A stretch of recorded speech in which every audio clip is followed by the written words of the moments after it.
نحمده ونصلي على رسوله الكريم أما بعد فأعوذ بالله من الشيطان الرجيم بسم الله الرحمن الرحيم رب اشرح لي صدري ويسر لي أمري واحلل عقدة من لساني يفقهوا كيف ضرب الله کس طرح بیان کرتا ہے اللہ. کیا غور کیا تم نے؟ کبھی سوچا تم نے کہ اللہ تعالیٰ ایک پاکیزہ بات کو کس چیز سے تشبیہ دیتے ہیں؟ یہ کاف حرف تشبیہ ہے نا. کلمتن طیبتن، کلمہ طیبہ، پاک کلمہ کون سا ہے؟ لا الہ الا اللہ. اس کی مثال کیسے ہے؟ کشجرۃ طیبہ، پاکیزہ درخت کی طرح، عمدہ درخت کی طرح. اصلھا ثابت، اس کی جڑ ثابت ہے، پکی ہے، مضبوط ہے، اس کی بنیاد مضبوط ہے.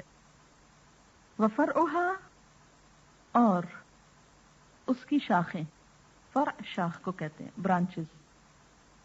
فی السماء، آسمان میں ہیں. امیجن کریں، جڑ مضبوط ہے، شاخیں بہت اونچی ہیں، بلند ہیں، آسمان تک جا رہی ہیں، آسمان سے لنکڈ ہیں. وہ زمین کی بات نہیں، آسمان کی بات ہے. تؤتی اکلھا، دیتا ہے پھل اپنے، کل حین، ہر وقت، ایور گرین ہے، کبھی سوکھتا نہیں، کبھی ماند نہیں پڑتا. باذن ربھا، اپنے رب کے اذن سے. وَيَضْرِبُ اللَّهُ الْأَمْثَالَ لِلنَّاسِ، اور بیان کرتا ہے اللہ مثالیں لوگوں کے لیے. کیوں؟ لَعَلَّهُمْ يَتَذَكَّرُونَ، تاکہ وہ نصیحت پکڑیں. لوگوں کو سمجھانے کے لیے اللہ مثالیں دیتا ہے کہ وہ سمجھ سکیں. اس کے برعکس وَمَثَلُ كَلِمَةٍ خَبِيثَةٍ، ناپاک بات کی مثال کشجرۃ خبیثۃ، ناپاک درخت کی طرح ہے. اجتثت من فوق الارض، جو اکھاڑ لیا گیا ہو زمین کے اوپر اوپر سے. جسسا کہتے ہیں جڑ سے اکھاڑنا، یعنی فوراً ہی نکل گئی ہو اس کی جڑ، کیونکہ زمین کے اوپر ہے اس کی جڑ. ما لہا من قرار، اس کے لیے کوئی قرار نہیں، کوئی ٹھکانہ نہیں. یثبت اللہ الذین آمنوا بالقول الثابت فی الحیاۃ الدنیا، مضبوط رکھتا ہے اللہ ان لوگوں کو جو ایمان لائے مضبوط بات کے ساتھ دنیا کی زندگی میں، وفی الآخرہ، اور آخرت میں. وَيُذِلُّ اللَّهُ الظَّالِمِينَ، اور بھٹکاتا ہے اللہ ظالموں کو. وَيَفْعَلُ اللَّهُ مَا يَشَاءُ، اور کرتا ہے اللہ جو چاہتا ہے. کلمہ طیبہ پڑھ کر انسان کیا بن جاتا ہے؟ مسلمان. تو ایک مسلمان کی مثال ایک عمدہ درخت کی طرح ہے. حدیث میں اس کے بارے میں آتا ہے کہ مومن کی مثال کس کی طرح ہے؟ کھجور کے درخت کی طرح. بخاری میں اس کو کھجور کے درخت سے تشبیہ دی گئی. صحیح بخاری کی روایت عبداللہ بن عمر سے ہے کہ ہم حضور صلی اللہ علیہ وسلم کے پاس بیٹھے ہوئے تھے. آپ نے فرمایا بتاؤ وہ کون سا درخت ہے جو مسلمان سے ملتا جلتا ہے. یعنی کلمہ کون پڑھتا ہے؟ ایک مسلمان پڑھتا ہے. فرمایا کون سا درخت ہے جو مسلمان سے ملتا ہے، جس کے پتے نہیں جھڑتے، نہ جاڑوں میں نہ گرمیوں میں، جو اپنا پھل ہر موسم میں لاتا رہتا ہے. یعنی ایک دفعہ ختم ہوا، پھر شروع ہو گیا، پھر ختم، پھر شروع ہو گیا. حضرت عبداللہ بن عمر فرماتے ہیں میرے دل میں آیا کہ کہہ دوں وہ کھجور کا درخت ہے، لیکن میں نے دیکھا کہ مجلس میں حضرت ابوبکر ہیں، حضرت عمر ہیں، وہ خاموش ہے تو میں بھی خاموش ہو گیا. حضور صلی اللہ علیہ وسلم نے فرمایا کہ وہ کھجور کا درخت ہے. جب یہاں سے اٹھ کر چلے تو میں نے اپنے والد سے کہا، تو انہوں نے کہا اگر تم یہ جواب دے دیتے تو مجھے تمام چیزوں کے مل جانے سے زیادہ پیارا تھا کہ تم حضور صلی اللہ علیہ وسلم کو ایک اچھی بات، یعنی ایک اچھا جواب دیتے. بہرحال جیسے ماں باپ کی خوشی ہوتی ہے کہ اولاد نیک کام کرے. کھجور کا درخت دیکھا ہے آپ نے؟ ذرا تصور میں لائیے اور ڈرا کرتے جائیے. اصلھا ثابت، یہ ہے اصل جڑ نیچے. یہ دراصل ہے ایمان. ایمان مضبوط ہے. اور آپ کو یہ معلوم ہے کہ درخت کی مضبوطی کا انحصار کس پر ہوتا ہے؟ جڑ پر. اگر جڑ کھوکھلی ہو جائے تو چھوٹا سا پودا بھی سوکھ جاتا ہے. جتنی زیادہ جڑ مضبوط ہوگی اتنا ہی پودا مضبوط ہوگا. اس کے بعد تنا ہے. یہ کس سے ملتا جلتا ہے, کس سے ریزمبل کرتا ہے؟ پلر سے, ستون کی طرح ہے. اسلام میں عبادات کو کیا کہا گیا؟ الصلاۃ عماد الدین. ٹھیک, نماز کیا ہے؟ دین کا ستون ہے. تو یہ ستون کی شکل میں ہے, اور خاص طور پر آپ دیکھیں کہ کھجور کا درخت جو ہوتا ہے وہ پلر سے بہت زیادہ ملتا ہے. اور مسجد نبوی کی جو سب سے پہلی تعمیر ہوئی تھی اس میں پلر کے طور پر کیا استعمال ہوئے تھے؟ کھجور کے تنے. بلکہ آپ صلی اللہ علیہ وسلم کا جو ممبر تھا وہ بھی کھجور کا ایک تنا تھا جس پہ آپ کھڑے ہو کر خطبہ دیتے تھے. کھجور کے درخت میں عموماً ایک تنا ہوتا ہے, اور سنوان وغیرہ سنوان بھی ہوتا ہے. پڑھا نا بھی آپ نے, بعض جڑ سے ہی دو طرف کو نکل جاتے. تو یہ چونکہ صرف تشبیہ ہے, اس لیے ضروری نہیں کہ 5 تنے ہو اور آپ کہیں کہ 5 پلرز ہیں. مراد سمجھانا ہے, ایک ہوا یا زیادہ ہوئے. تو یہ کیا ہے؟ عماد یا عبادات کہہ لیں آپ. پھر اس کی شاخیں ہیں. شاخیں کیا ہیں؟ معاملات. پھر اس میں جو پھل پھول لگتے ہیں, مثلا کھجور کے عموماً بیچ میں جیسے خوشہ سا لگ رہا ہوتا ہے, یہ کیا ہے؟ اخلاق. اور دین کے یہ 4 حصے ہیں. ایمانیات جس میں اللہ پر ایمان, فرشتوں پر, رسولوں پر, کتابوں پر, آخرت کے دن پر, اچھی بری تقدیر پر. 6 حصے ہیں اس کے. ایمان کی قسمیں یہ ہر جڑ کے ساتھ لکھ سکتے ہیں آپ, مختلف چیزوں پر ایمان. پھر پلرز ہیں, اس میں نماز, روزہ, حج, زکوٰۃ وغیرہ آ جاتے ہیں. جتنا نیچے بڑھتا ہے اتنا اوپر ساتھ ساتھ بڑھتا چلا جاتا ہے. پھر کیا ہے کہ مختلف طرف سے شاخیں ہر طرف کو پھیل جاتی, اور وہ مختلف لوگوں کے ساتھ ہمارے معاملات, انسانی معاملات جو ہیں, حقوق العباد جن کو آپ کہہ سکتے ہیں, جڑ اور تنا. 2 چیزیں نیچے والی جو ہے نا یہ حقوق اللہ سے تعلق رکھتی, جو اوپر والی ہے یہ حقوق العباد سے تعلق رکھتے ہیں. جو حقوق العباد ہیں ان میں آپ دیکھیے کہ کہیں والدین ہیں, کہیں اقربا ہیں, کہیں ہمسائے ہیں, پھر کہیں عام انسان ہیں, پھر اس کے بعد جانور ہیں, انوائرمنٹ ہے, فضا ہے ہماری, یہ سب چیزیں اس میں آ جاتی ہیں. اور اس کا حسن کیا ہے ان تمام چیزوں کا؟ اخلاق, جو پھول اور پھل ہیں. اخلاق کیا ہے؟ پھول اور پھل. یعنی یہ ایک طرح سے رزلٹ ہے. اگر کسی درخت میں پھول اور پھل نہیں, اخلاق اچھا نہیں, تو اس کے اندر کوئی خوبصورتی نہیں. اب آپ دیکھیے کہ ایک درخت جو ہے جب وہ اگایا جاتا ہے تو کس طرح بڑھتا ہے؟ اس کے لیے کیا چاہیے ہوتا ہے؟ پانی چاہیے ہوتا ہے, روشنی چاہیے ہوتی ہے, ہوا چاہیے, سورج کی روشنی سے اپنی غذا لیتا ہے, زمین سے لیتا ہے, ماحول چاہیے ہوتا ہے. 4-5 چیزیں ہوتی ہیں ایک پودے کو زندہ رکھنے کے لیے. پانی کیا ہے؟ جو بارش کا پانی برستا ہے, وحی الہی, علم ہے نا. پھر جو ہوا ہے وہ کیا ہے؟ ماحول ہے, صحبت. ایک اچھے درخت کو پنپنے کے لیے پانی بھی چاہیے, ماحول بھی چاہیے, اور مختلف چیزیں اپنے آس پاس سے جمع کر کے پھر وہ درخت بنتا ہے. جتنی موافق فضا ہوتی ہے اتنا ہی درخت زیادہ مضبوط ہوتا ہے. قرآن روشنی ہے, اللہ سے محبت, اللہ نور السماوات والارض, اللہ سے ایک تعلق دل کے اندھیروں کو جگمگا دیتا ہے. قرآن کا مقصد بھی ہے نا لِتُخْرِجَ النَّاسَ مِنَ الظُّلُمَاتِ إِلَى النُّورِ.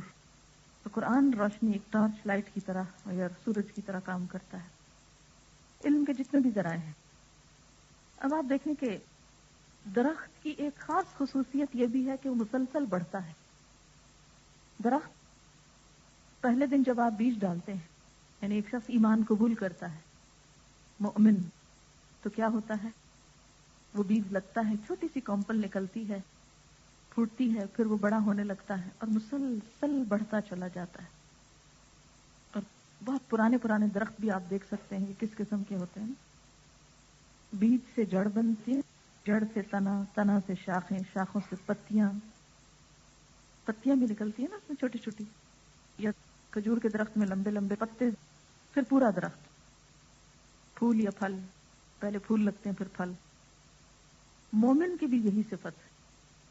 مومن بھی ہر آن نیکی میں، خوبی میں، بھلائی میں ترقی کرتا ہے. اس کا ایمان بھی بڑھتا رہتا ہے. درخت کا بڑھنا کیا ہے؟ اس کا تنا بڑھے، اس کی شاخیں زیادہ ہوں، پتے زیادہ ہوں، پھل زیادہ ہو. ایمان کا بڑھنا کیا ہے؟ کہ اللہ کی معرفت ہو، اس پر یقین میں اضافہ ہو، اس پر اعتماد اور توکل میں اضافہ ہو.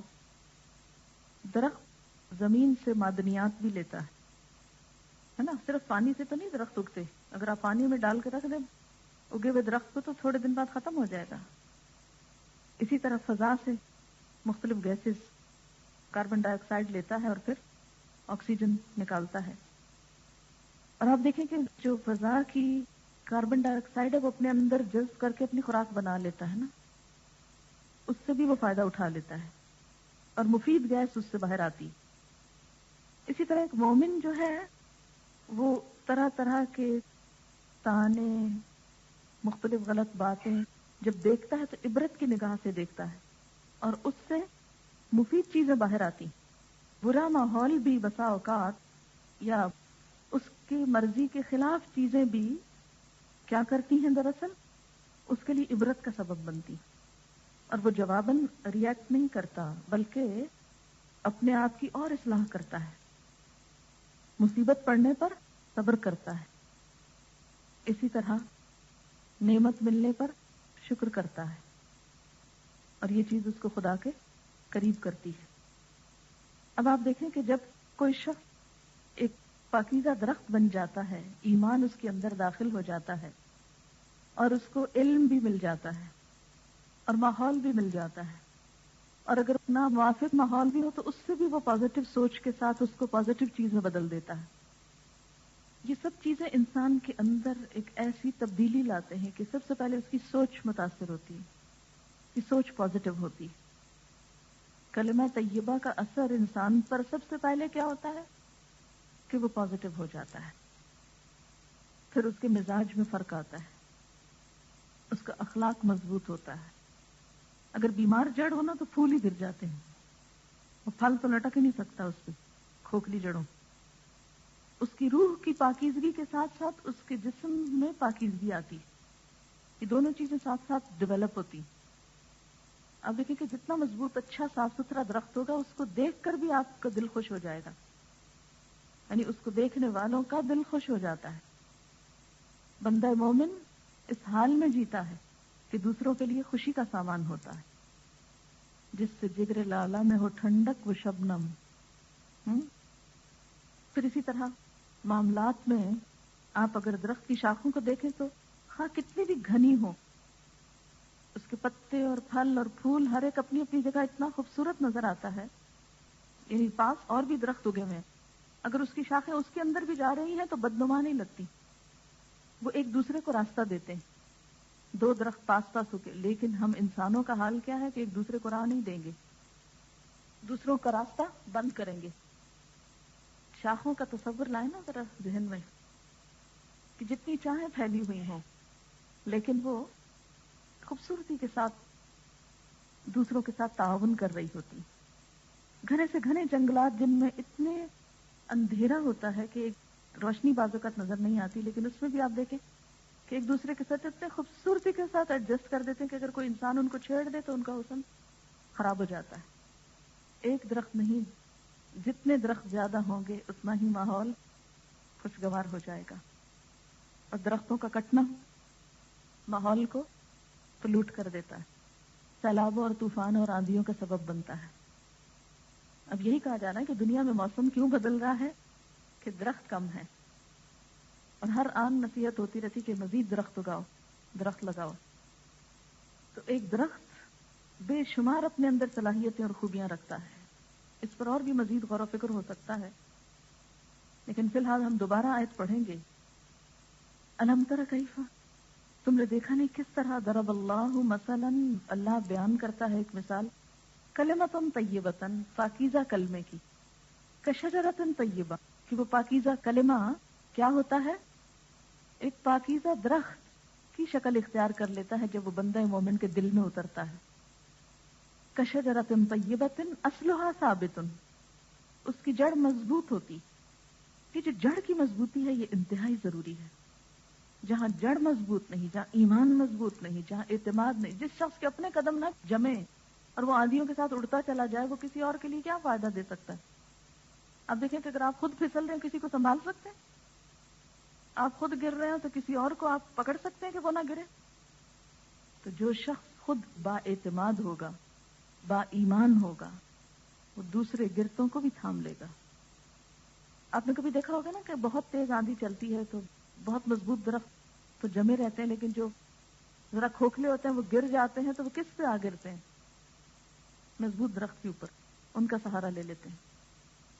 بعض اوقات کمزور پودے جو ہیں وہ بڑے درختوں کے ساتھ چڑھ کے ان کے لیے وہ سہارے کا کام بھی دیتے ہیں. اصلھا ثابت، زمین سے بھی اس کو فائدہ ہو رہا ہے. فرعھا فی السماء، آسمانی قوتیں بھی اس درخت کو پنپنے میں مددگار ہیں. انسان مٹی سے بنا ہے نا، ہماری جڑ اصل کہاں ہے؟ مٹی کے اندر ہے. ہم غذا کہاں سے لیتے ہیں اپنے بننے کے لیے، کھانے کے لیے، وجود کے لیے، بڑھنے کے لیے؟ زمین سے لیتے ہیں نا. اور وہ جسمانی غذا ہوتی ہے اور ایک روحانی غذا آسمان سے آتی ہے. اگر کسی پودے کی زمین سے تو غذا آ رہی ہے، آسمان سے نہیں آ رہی، پھر اس کی وجہ سے ہی تو درخت کا حسن بنتا ہے. کیا صرف جڑ کی فوڈ لے کے، زمین کی فوڈ لے کر درخت میں کوئی حسن آتا ہے؟ ہرگز نہیں. گرین میٹر جو ہے یہ کہاں سے آتا ہے؟ یعنی زمین کے منرل جب ایک درخت یوز کرتا ہے تو طاقتور ہوتا ہے. جیسے کوئی غذا ہم اس لیے نہیں کھاتے کہ ہم عیاشی کریں. غذا، اچھی غذا، جیسے کس نے کہا تھا کہ جو شخص اچھی غذا اس نیت سے کھاتا ہے کہ طاقتور ہو کر زیادہ بہتر کام کرے تو اس کا اچھی غذا کھانا بھی عبادت ہے. لیکن خالی زمینی غذا کافی نہیں جب تک آسمانی غذا نہ ہو. اسی سے بیلنس ہوتا ہے نا. پھر اگر ہم جسمانی طور پر انتہائی لاغر، کمزور ہیں اور ہمارا اس وقت شوگر لیول جو ہے وہ بالکل لو ہو چکا ہے، کوئی بات اندر نہیں جا رہی، کمزور لوگ ہم کیا پڑھیں قرآن؟ کیا کریں گے جا کے؟ جو آدھی بات ہی نہ سمجھ آئی تو گھر جا کے بچوں کو کیا بتائیں گے؟ یہ قرآن پاک کی بہت بہترین مثالوں میں سے ایک مثال ہے. جس کو یہ سمجھ میں آ گئی اور اس نے آئندہ درخت بننا شروع کر دیا تو فضا ہری بھری ہو جائے گی. اچھا، اقبال کا ایک شعر ہے، قہاری و غفاری و قدوسی و جبروت، یہ چار عناصر ہوں تو بنتا ہے. یعنی پاکیزگی نفس بھی ہو، جبروت جلال بھی ہو، اور ایک طرف انسان قہار، یعنی اللہ کی یہ صفت جو قہار ہے وہ بھی اس کے اندر ہو کہ جہاں غلط بات ہو وہاں فولاد ہو. ہم عموماً کیا سمجھتے ہیں کہ جو شخص دین پر ہے اسے غلط باتوں پر بھی نرم ہونا چاہیے، یہی سمجھتے ہیں، یہی ایکسپیکٹ کرتے ہیں. لیکن مومن بننے کے لیے غلط چیزوں پر اس کو فولاد ہونا پڑے گا. وَمَثَلُ كَلِمَةٍ خَبِيثَةٍ، خبیث کلمے کی مثال، ناپاک بات کی مثال، غلط بات کی مثال، کشجرۃ خبیثۃ، خبیث درخت کی طرح ہوتی، بدذات درخت کی طرح، اجتثت من فوق الارض، جو اکھاڑا گیا ہو زمین کے اوپر ہی سے، اکھاڑ لیا جائے زمین کے اوپر اوپر سے ہی. یعنی اس کی جڑ اتنی اتھلی ہوتی ہے، اتنی اوپر اوپر ہوتی ہے کہ تھوڑی سی ایفرٹ سے وہ ہاتھ میں آ جاتا ہے. اسی طرح باطل کو کوئی قرار نہیں ہوتا.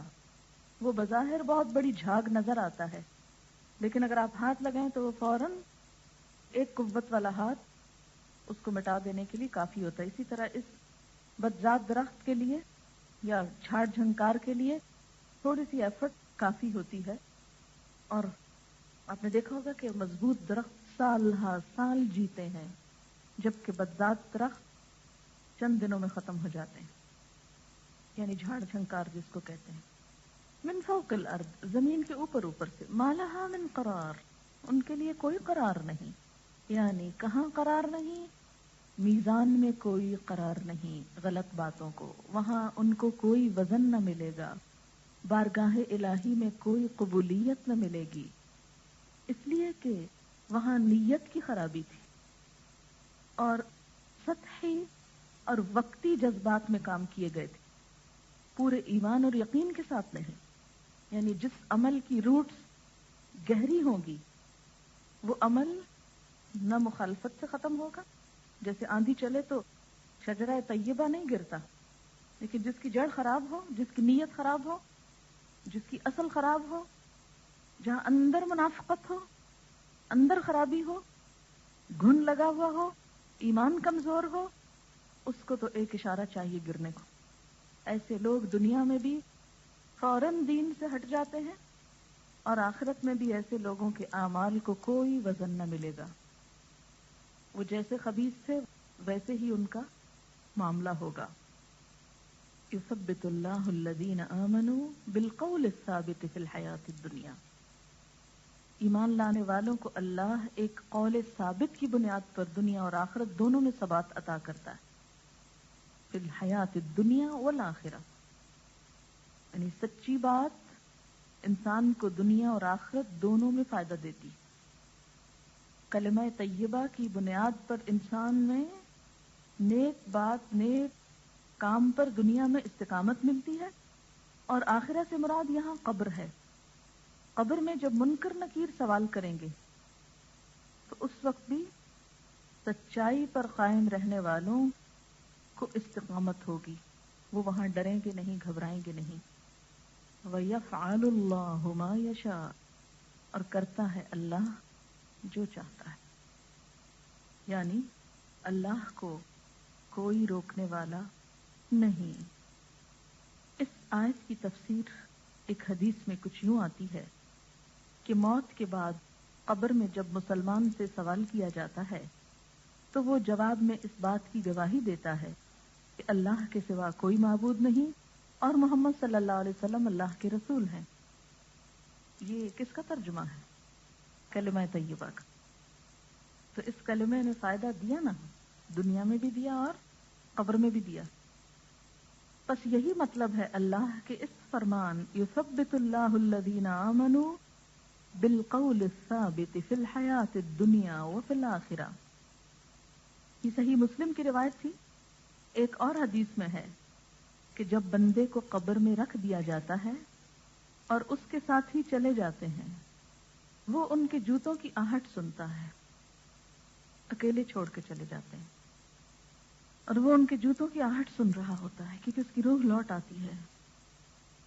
بس اس کے پاس دو فرشتے آتے ہیں اور اسے اٹھا کر اس سے پوچھتے ہیں کہ اس شخص کے بارے میں تیری کیا رائے ہے؟ وہ مومن ہوتا ہے تو جواب دیتا ہے وہ اللہ کے بندے اور اس کے رسول ہیں، یعنی حضور صلی اللہ علیہ وسلم کے بارے میں سوال ہوتا ہے کہ وہ کون تھے؟ تو کیا کہیں گے؟ اس نور من نور اللہ تھا، یہ جواب دیں گے۔ حدیث میں اس کا جواب کیا دیا گیا ہے؟ اللہ کے بندے اور اس کے رسول، یہ صحیح جواب ہے۔ اگر یہ عقیدہ نہیں تو قبر کا جواب بھی الٹ جائے گا۔ ہمارا جواب وہی ہونا چاہیے جو اللہ کے رسول صلی اللہ علیہ وسلم نے ہم کو سکھا دیا ہے۔ کیا؟ اللہ کے بندے اور اس کے رسول۔ فرشتے اسے جہنم کا ٹھکانہ دکھاتے ہیں اور کہتے ہیں کہ اللہ نے اس کی جگہ تیرے لیے جنت میں ٹھکانہ بنایا ہے، تو نے جواب صحیح دیا، یہ دوزخ کو بھی دیکھ لو ایک نظر سے۔ وہ پہلا موقع ہوگا جب انسان دوزخ دیکھے گا اپنی آنکھ سے۔ ابھی تو ہمیں یہ باتیں بہت دور کی لگتی ہیں، لیکن اب کیا مشکل، اب تو ہم کہیں بھی بیٹھ کے وہ ساری اسکرین پہ چیزیں دیکھ رہے ہیں جو کسی دوسرے ملک میں ہو رہی ہیں۔ تو اللہ کے لیے کیا مشکل؟ اگر ہماری سیٹلائٹس دنیا میں ایک جگہ کے نقشے دوسری جگہ دکھا سکتے ہیں تو اللہ کے لیے کیا مشکل ہے کہ وہ آخرت کا نقشہ قبر میں دکھا دے، انڈر گراؤنڈ دکھا دے۔ تو وہاں پر وہ تصویر میں یا حقیقت میں اللہ ہی بہتر جانتا ہے، وہ دکھایا جائے گا پہلے دوزخ کو، یہ دوزخ ہے، تو دیکھ کے انسان کانپ اٹھے گا۔ لیکن چونکہ تیرا جواب صحیح ہے تو دنیا میں بھی اسی پہ قائم رہا، ثابت رہا، لہذا تیرا ٹھکانہ اب جنت ہوگا۔ پھر اس کو جنت دکھائی جائے گی۔ بس وہ دونوں ٹھکانے دیکھتا ہے، ادھر کا بھی ادھر کا بھی، اور اس کی قبر 70 ہاتھ کشادہ کر دی جاتی، کھول دی جاتی، اس کو وسعت کا احساس ہونے لگتا ہے۔ اور اس کی قبر کو قیامت تک نعمتوں سے بھر دیا جاتا ہے. جیسے کوئی مہمان آتا ہے نا تو اس کی ضروریات کا خیال رکھنے کے لیے سب چیزیں اس کی فراہم کر دی جائیں. تو بالکل اسی طرح قبر میں بندہ مومن مہمان کی طرح اس گیسٹ روم میں جا کر آرام کرے گا جہاں قیامت تک کے لیے نعمتیں بھر دی جائیں گی. یہ بھی صحیح مسلم کی روایت ہے. ایک اور روایت میں ہے اس سے پوچھا جاتا ہے من ربو کا، تیرا رب کون ہے؟ ما دینوں کا، تیرا دین کیا ہے؟ من نبیوں کا، تیرا نبی کون ہے؟ بس اللہ تعالیٰ اسے ثابت قدمی عطا فرماتا ہے اور وہ جواب دیتا ہے ربی اللہ، میرا رب اللہ ہے. دینی الاسلام، میرا دین اسلام ہے. ونبی محمد صلی اللہ علیہ وسلم، اور میرے نبی محمد صلی اللہ علیہ وسلم ہے.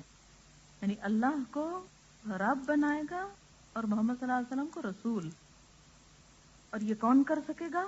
جو دنیا میں حق بات پر قول ثابت پر جمع رہا اور اسی پر جان دی. وَيَفْعَلُ اللَّهُ مَا يَشَاءُ، اور اللہ کرتا ہے جو چاہتا ہے. درخت اور مومن میں مماثلت. درخت تھکی ہوئی آنکھوں کے لیے ٹھنڈک کا سامان ہے، سبزے سے آنکھیں ٹھنڈی ہوتی ہیں. اسی طرح جب مومن کو دیکھیں تو اس کی خوش اخلاقی کی وجہ سے دل اور آنکھیں ٹھنڈی اور روشن ہو جائیں. جس سے جگر لالا میں ہو ٹھنڈک و شبنم. درخت کڑی دھوپ میں چھاؤں دیتے ہیں. اسی طرح مومن دوسرے لوگوں کے لیے زندگی کے پریشر اور مصیبتوں میں چھاؤں کا کردار ادا کرتا ہے. ایک ٹھنڈک، بلس اور سکون دیتا ہے. انوائرمنٹ کا نیچرل بیلنس درختوں کی کمی سے متاثر ہوتا ہے. اسی طرح اگر معاشرے میں مومن اور نیکی کی طرف بلانے والے لوگ کم ہو گئے تو ماحول خراب ہو جائے گا. ہوا کی امپیورٹیز درخت دور کرتے ہیں، مومن معاشرے کی امپیورٹیز دور کرتا ہے. درخت زمین کی زرخیزی کی علامت ہے. اسی طرح مومنین کا پریزنس یہ بتاتا ہے کہ ابھی دلوں میں خیر باقی ہے. درخت یا پھل دے گا یعنی ڈیٹس، یا چھاؤں، یا دونوں، مگر ہر صورت کچھ نہ کچھ پروڈکٹیو یوز میں ہوگا. مومن بھی کسی نہ کسی صورت میں دین کا کام کرے گا، یعنی یا اپنی ذات میں کوئی عبادت کرے گا یا دین پھیلانے کا کچھ کر رہا ہوگا. درخت کا تنا ٹرنک ٹیک دیتا ہے، آ کے اس کا سہارا لے کے ٹیک لیتے ہیں تھکے ہوئے مسافروں کو. اسی طرح زندگی کے سفر یا دین کی راہ پر چلنے والوں کے لیے مومن ٹیک یعنی سپورٹ کا کام دیتا ہے. وَتَوَاصَوْا بِالْحَقِّ وَتَوَاصَوْا بِالصَّبْرِ تَعَاوَنُوا عَلَى الْبِرِّ وَالتَّقْوَىٰ. درخت جتنا پھل سے بھاری ہوتا ہے اتنا ہی جھکتا ہے. اسی طرح مومن کو اللہ تعالیٰ جتنا نوازے، رزق، علم، تقویٰ، وہ اتنا ہی ہمبل ہو جاتا ہے. یہ بہت اچھی بات ہے. درخت کی اوپری شاخیں اور قد جتنا ہی لمبا ہو یا اونچا ہو اس کی جڑیں مضبوطی سے زمین میں گڑی رہتی ہیں. اسی طرح مومن چاہے جتنی بھی بلند و بالا شخصیت بن جائے وہ اپنی جڑیں یعنی روٹس اور اوریجن نہیں بھولتا کہ وہ زمین کی پیداوار ہے. اب دیکھیں کہ جب سر اوپر ہوتا ہے تو وہ اسی صورت میں اوپر ہو سکتا ہے جب پاؤں زمین میں جمے ہوئے ہوتے ہیں. درخت ختم ہونے کے بعد بھی اس کی لکڑی بہت سے کنسٹرکٹیو طریقوں سے استعمال ہوتی ہے. یعنی وہ ختم بھی ہو جائے نا تو فرنیچر سال ہر سال تک، اور اچھی لکڑی کا فرنیچر بغیر کچھ لگے سالوں سال تک موجود رہتا ہے. آپ کو پتا کہ کئی درخت خود بھی بہت عرصہ تک رہتے ہیں. مثلاً زیتون کا درخت بہت طویل عمر پاتا ہے. کتنے مفید پھلوں کے درخت، ڈیٹس، کھجور کا درخت بھی. مومن کے دنیا سے چلے جانے کے بعد بھی اس کا علم، مثلا لکھی کتابیں، صدقہ جاریہ کے کام، اچھی اولاد وغیرہ اس کے کام کرتے رہتے ہیں. جس طرح مضبوط درختوں کے ساتھ کچی اور ہلکی برانچز ٹہنیاں بھی اوپر بلندی تک پہنچ جاتی ہیں، اسی طرح اللہ کے ہاں نیکوں اور دولت کی انباری بلندی تک نہیں پہنچاتے بلکہ چھوٹی سے چھوٹی نیکی بھی بلندی تک پہنچا سکتی ہے. لیکن اصل کردار تو بیچ کا تنا ہے نا، اس کی وجہ سے شاخیں اوپر جاتی ہیں. اگر تنا نہ رہے تو شاخیں نہیں جا سکتی. اگر ہم نماز چھوڑ کے چھوٹی چھوٹی نیکیوں کو کافی سمجھیں تو خود ٹہنیاں اوپر کہاں چڑھیں گی. اس میں دراصل سیکھنے کی بات یہ ہے، ٹہنیاں بہت بلند نظر آتی ہیں، بڑی نظر آتی ہیں، سایہ دیتی ہیں، لیکن بیس ٹرنک پر ہے. ٹرنک نہیں تو وہ ٹہنیاں کچھ نہیں کر سکتی. ٹہنیاں بہت بلند نظر آتی ہیں، بڑی نظر آتی ہیں، خالی ٹہنیاں چڑھتی ہیں نا وہ بیل میں تو درخت نہیں بنتی ہوتی، وہ کچی رہتی. تو نماز چھوڑ کے اگر کچھ لوگ یہ سمجھیں کہ چھوٹی چھوٹی نیکیاں ہی کافی ہیں تو فرض کا ادا کرنا ضروری ہے. اگر درختوں کی شاخیں ایک دوسرے سے مل جائیں تو وہ آپس میں ایک دوسرے میں اس طرح باہم مل جاتی ہیں ایک ہی درخت کا حصہ معلوم ہوتی ہیں. یہ بہت خوبصورت بات ہے. دو درخت پاس پاس ہو گئے ہیں نا, تو ایک درخت کی شاخیں ادھر چلی جائیں گی, دوسرے کی ادھر چلی جائیں گی, تو آپ ڈسکریمنیٹ نہیں کر سکتے کہ کون سی کس کی ہے. تو مومن بھی باہم جب نیکی اور تقویٰ کے کاموں میں تعاون کرتے ہیں تو وہ اس طرح مل جل کے کام کرتے ہیں کہ وہ ان کا اپنا نیچے سے وجود الگ بھی ہوتا ہے, لیکن تعاون علی البر والتقویٰ میں باہم اس طرح ملے ہوتے ہیں کہ ہر ایک میں نہیں کر رہا ہوتا, سب کی ایک کلیکٹیو ایفرٹ ہوتی ہے.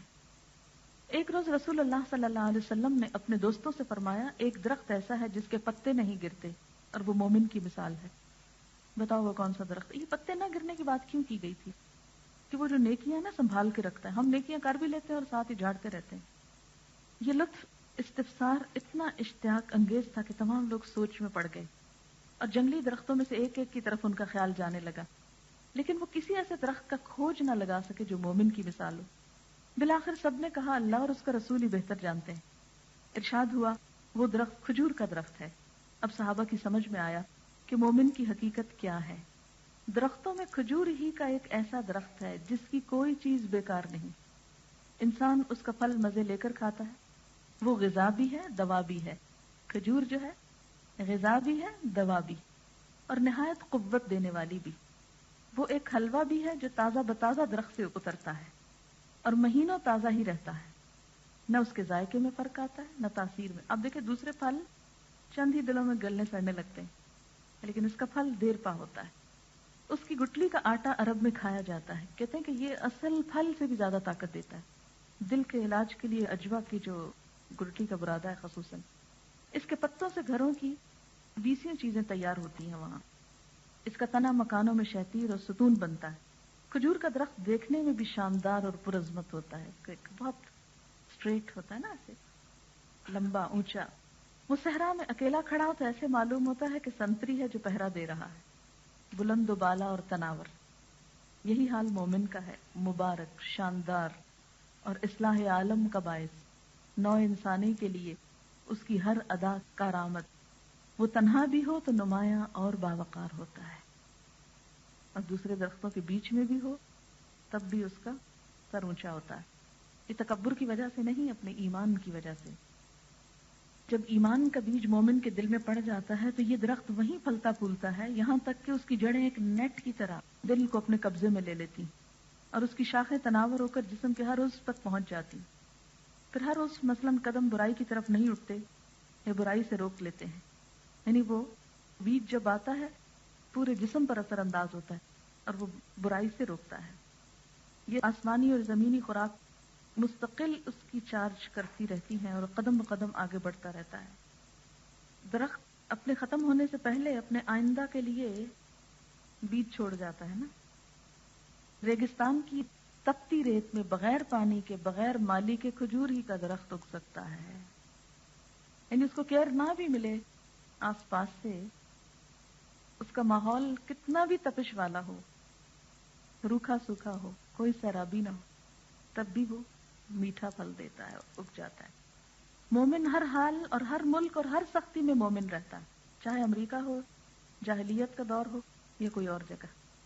نمبر 2, اس درخت کے پتے ایسے نہیں کہ چلچلاتی دھوپ سے مرجھا جائیں. مومن کا کردار ایسا نہیں کہ سخت حالات میں بد اخلاق ہو جائے. یہ دیکھنے میں ایسا خوبصورت نہیں کہ آپ اس کے پھول دانوں کی زینت بنائیں. یعنی مومن جو ہے وہ کوئی شو پیس نہیں ہوتا, بلکہ مفید چیز ہوتا ہے. اس کا پھل نہ خراب ہوتا ہے نہ فنگس لگتا ہے, دیر پا ہوتا ہے, سوکھنے پہ بھی کھایا جاتا ہے. مومن کی نیکی کا اجر بھی کبھی ضائع نہیں ہوتا, ہر حال میں اس کے لیے جمع ہوتا ہے, مرنے پر بھی بڑھتا رہتا ہے. کھجور کی شاخیں ایسی نہیں کہ اس پر چڑھ کر زیادہ دیر آرام سے بیٹھا جائے. اس طرح شیطان مومن کے دل پر زیادہ دیر نہیں بیٹھ سکتا, اور یہ بھی نہیں ہو سکتا کہ وقت ضائع کرنے والے لوگ اس کے سر پہ زیادہ دیر بیٹھے رہیں, کیونکہ اس کو بہت کچھ کرنا ہوتا ہے. کھجور کے درخت کی پسندیدہ سرزمین عرب ہے. مومن کا دل بھی عرب میں ہی ہوتا ہے. مضبوط جڑ درخت کی صحت کا راز ہے. عقائد کی مضبوطی انسان کو انسان بناتی ہے. مضبوط اور سیدھا تنا ناموافق حالات کے مقابلے میں اپنے وجود کو اور اپنے مقصد کو قائم رکھتا ہے۔ عبادات انسان کو ناموافق حالات میں استقامت دیتی ہیں۔ وَاسْتَعِينُوا بِالصَّبْرِ وَالصَّلَاةِ۔ درخت اپنی خوراک خود بناتے ہیں اور خوراک بنانے کے لیے اجزاء کی کمی سے اپنے اندر تبدیلی پیدا کرتے ہیں۔ مثلا پانی کی کمی سے پتیاں چھوٹی اور پتلی ہو جاتی ہیں۔ ایک مومن بھی سیلف ریسپیکٹ کے ساتھ سیلف سفیشینٹ ہوتا ہے، کسی کے آگے ہاتھ پھیلانا پسند نہیں کرتا۔ اگر وسائل کی کمی ہو تو وہ اپنی ضروریات پر نظر ثانی کرتا ہے، مگر کسی کے آگے ہاتھ نہیں پھیلاتا۔ آسمان سے آنے والی مدد یعنی روشنی اور توانائی پر انحصار کرتا ہے درخت، یہ نہ ملے تو مرنے لگتے ہیں۔ ایک مومن بھی اپنی روحانی غذا کے لیے اللہ سے اور اس کی ہدایت سے جڑا رہتا ہے، کیونکہ اسے معلوم ہوتا ہے کہ اگر ایسا نہ کیا تو یہ روح کی موت ہے۔ وہ ہر ایک کو ہر وقت فائدہ پہنچاتا ہے، ماحولیات، سایہ، خوشبو، پھل، تازہ ہوا، پرندوں کے لیے گھر۔ ایک مومن کی ذات بھی دوسروں کے لیے خیر کا باعث ہوتی ہے، وہ لوگوں کے لیے اپنی توانائیاں صرف کرتا ہے تاکہ وہ دوسرے انسان بھی انسانیت کو پالے، وسیع الظرف اور وسیع القلب ہو جائیں۔ انسان کی ضروریات کے لیے لکڑی غرضے کے وہ کسی سے کچھ نہیں لیتا مگر ہر ایک کو فائدہ پہنچاتا ہے۔ مومن بھی اپنے نیک اعمال کا صلہ لوگوں کی زندگیوں کو سدھارنے کا صلہ لوگوں سے نہیں مانگتا، اللہ سے رجوع کرتا ہے۔ درخت تمام طرح کی گندگیوں کو ایک خوبصورت ماحول میں بدل دیتا ہے۔ مومن اپنے کردار سے اپنے اطراف میں پھیلی ہوئی جہالت کو دور کر کے روشنی اور طہارت پھیلاتا ہے۔ درخت کے تمام حصے ایک دوسرے کے ساتھ مربوط ہو کر انسان کو فائدہ پہنچاتے ہیں۔ مومن بھی ایک دوسرے کے ساتھی ہوتے ہیں اور ایک دوسرے کے ساتھ مل کر حق پھیلاتے ہیں۔ وہ جیسے ایک شعر بھی ہے نا کہ پیوستہ رہ شجر سے امید بہار رکھ۔ گھنا سایہ دار درخت پھول اور پھل لیے ہوئے سب کو اپنی طرف متوجہ کرتا ہے اور فائدہ پہنچاتا ہے۔ مومن بھی اپنے خوبصورت کردار اور شخصیت کی عظمت کی وجہ سے لوگوں کو اپنی طرف متوجہ کر لیتا ہے، سب کے لیے خلوص اور بھلائی کا پیکر بن جاتا ہے۔ ایک ایک پتا درخت کی بقا کے لیے کام کرتا ہے اور اس کو مضبوط بنانے میں اہم کردار ادا کرتا ہے، اور یہ اسی وقت ممکن ہوتا ہے جب وہ اپنا رشتہ جڑوں سے استوار رکھے۔ اگر پتا درخت سے ٹوٹ جائے تو اپنا وجود کھو دیتا ہے اور نہ اپنے لیے فائدہ مند نہ کسی اور کے۔ ایک مومن بھی دوسرے لوگوں کے ساتھ رشتہ استوار رکھ کر ایک صحت مند معاشرے کی حیات کے لیے کام کرتا ہے اور اس کے لیے اپنے عقائد کو مضبوطی سے تھام کر رکھتا ہے۔ اگر یہ نہ ہو تو وہ اپنی شناخت قائم نہیں رکھ سکتا اور نہ ہی معاشرہ صحت مند ہو سکتا ہے۔ درخت نہ صرف اپنی زندگی میں بلکہ گلنے سڑنے کے بعد بھی کھاد بن کر دوسرے پودوں کو تناور درخت بننے میں مدد دیتا ہے۔ اس طرح اپنے وجود کو دوسرے درختوں کے وجود میں منتقل کر کے ہمیشہ زندہ رہتا ہے۔ مومن بھی نہ صرف اپنی زندگی میں دوسروں کے لیے سرچشمہ ہدایت اور محبت ہوتا ہے بلکہ اپنے اعمال صالح اور علم سے وہ روشنی پھیلاتا ہے جو اس کے مرنے کے بعد بھی دوسروں کو راہ دکھاتے رہتے ہیں اور صدقہ جاریہ کا کام کرتے رہتے ہیں۔ بلا شبہ ان اللہ کی پیدا کی ہوئی چیزوں میں اس کی قدرت کی نشانیاں ہیں عقل والوں کے لیے۔ کھجور کا درخت گرم علاقوں میں خوب اگتا ہے۔ مومن بھی ناخوشگوار حالات میں زیادہ بہتر کام کرتا ہے۔ جب چیلنجز زیادہ ہوتے ہیں تو کام زیادہ ہوتا ہے، اس کو بہت کم حفاظت کی ضرورت ہوتی ہے۔ مومن بھی لوگوں پر بھروسہ کرنے کے بجائے صرف اللہ پہ بھروسہ کرتا ہے، قدرت پر انحصار کرتا ہے۔ درخت ایک ہی سمت میں بڑھتا ہے، مومن بھی ساری قوتیں اللہ کی رضا حاصل کرنے کے لیے ایک ہی سمت میں چلتا ہے۔ درخت سیدھا کھڑا ہوتا ہے، باعث مخالف اسے پچھاڑ نہیں سکتی۔ مومن ماحول کی بے راہ رو لہروں میں بہہ نہیں جاتا، حق پہ جمع رہتا ہے۔ درخت چھوٹا سا پھل دیتا ہے جو کھانے میں میٹھا اور غذائیت سے بھرپور ہوتا ہے۔ مومن کم بولتا ہے لیکن جو کچھ بولتا ہے اس کی گفتگو کڑوی نہیں ہوتی بلکہ میٹھی ہوتی ہے۔ دونوں دیکھنے میں خوبصورت اور سلجھے ہوئے ہوتے ہیں۔ اچھا آپ دیکھیں کہ کھجور کا درخت عام درختوں سے بہت مختلف ہوتا ہے۔ ناریل کا درخت کچھ ملتا جلتا ہوتا ہے اس سے، لیکن بہت سے درخت ہوتے ہیں وہ ایک دوسرے سے بہت ریزمبل کر رہے ہوتے ہیں، ان کا بڑھنا، پھیلنا، پلنا، پھولنا، لیکن کھجور کے درخت کی شان ہی نرالی۔ الحمدللہ رب العالمین، سبحانک اللہم و بحمدک، نشہد ان لا الہ الا انت، نستغفرک و نتوب الیک۔ والسلام علیکم ورحمۃ اللہ وبرکاتہ۔